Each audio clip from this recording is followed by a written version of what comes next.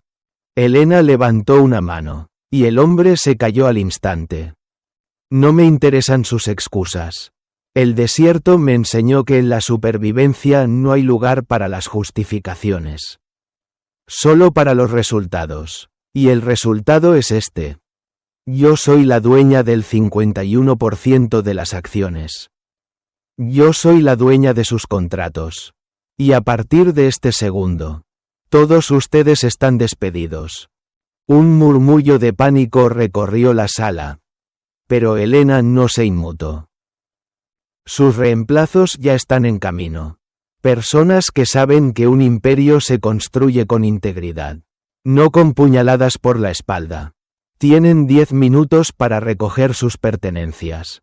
Si después de ese tiempo los veo en este edificio, serán escoltados por seguridad, tal como me escoltaron a mí aquella noche de lluvia.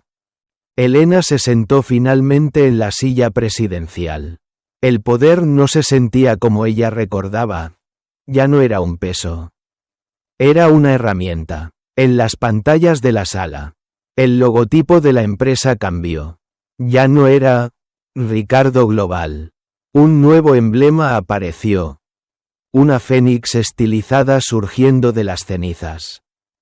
Con el nombre Valerius Eterna. Mientras los antiguos directores salían de la sala cabizbajos, Diego y Sofía entraron. Eran sus aliados del desierto. Los que habían sangrado y trabajado con ella en las sombras de Sonora. «El mercado está reaccionando, Elena», dijo Sofía con una sonrisa triunfal, mostrando su tableta. «Las acciones de Valerius Eterna están subiendo como nunca. El mundo confía en la reina que regresó de la muerte».